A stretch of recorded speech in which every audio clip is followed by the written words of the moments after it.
Be asleep when I got home. The sign ahead, glowing red, said the Chelsea Hotel, where Sid Vicious and my friend, drug dealer Dave, once dwelled. The street was black under my feet, which continued their walking, though I was vaguely interested in the folks behind me talking. Yeah, there were these two guys wearing raver-type suits, and there was a girl wearing glasses who looked kind of cute. Her hair was blonde and curly. She had a tattoo on her back, which I could see because her red shirt was sleeveless with straps. But I only saw this later, not in my first glance, though I could hear them talking behind me, and as if by chance, she was trying to describe a song I knew well, Leonard Cohen's song about the Chelsea Hotel. And I smiled a smile to myself when she said that it's the song where he talks about someone giving him head on a bed that's unmade, and how the song was outrageous. And that's when I got uncharacteristically courageous.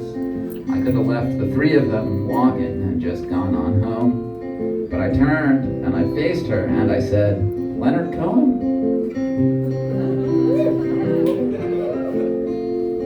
She was shocked and surprised, but she looked very happy that she now had a witness to back up her story.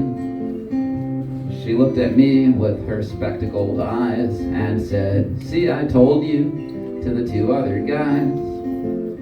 And my tale might have ended right there and then, except that we started talking about Leonard Cohen and how his lyrics were cool and how he sang so sincere that it must have been true, and it happened right here.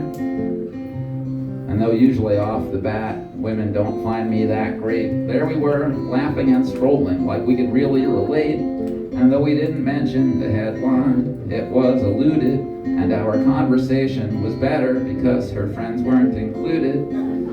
The guys weren't paying attention, at least that's how it seemed to me, so I guess I should mention, I thought I heard the knocking of opportunity. Though it's easy for me now, as I reminisce, to think of all the things that I might have said that would have been better than this. But just keep the sad truth in mind as I tell this to you, that we really only talked for a minute or two. And I never got her name, and she never got mine. But in those couple of short minutes, we had a really good time. And then, on top of that, although you might not believe it, this is what she said to me next. I'll repeat it. The line about getting the blowjob that Leonard sings, she said it made her want to, quote, do naughty things, unquote. And right about then, I should have asked if she knew what the Chelsea charged if we would get a room for two, but I didn't. And I know I'm a schmuck, don't you doubt it. The only thing that I did was write this stupid song about it. But if I was Leonard Cohen or some other songwriting master, I'd know to first get the oral sex and then write the song after. So you can practice writing songs about romance every day. But if you haven't loved, then you'll have nothing to say. We could have given each other head on Leonard's same unmade bed, but I was too shy to suggest it, and so instead, when the three of them stopped to look through a pub window, I said goodnight, although I hadn't quite meant to, and waved as we walked, although I wouldn't forget her, especially since she mysteriously said, "See you later."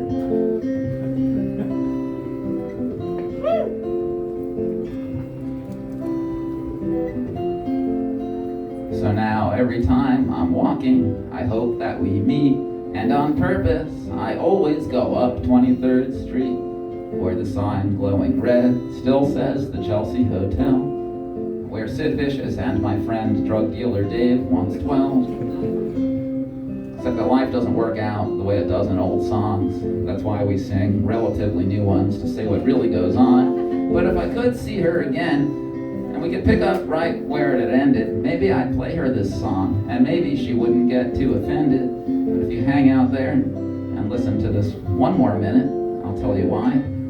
I think there's more to this situation than meets the eye. Because you might think that it's sad, and you might think that it's pathetic, that I'm still singing this song, and that she will never know it. But if you think for a minute about just what that means, you may realize that's actually a wonderful thing. That all around the world, there may be folks singing tunes for the love of other people that they barely knew.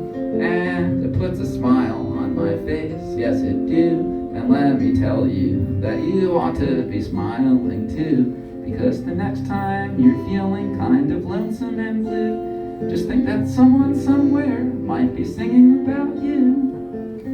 So who knows, if I ever find her again, we'll see.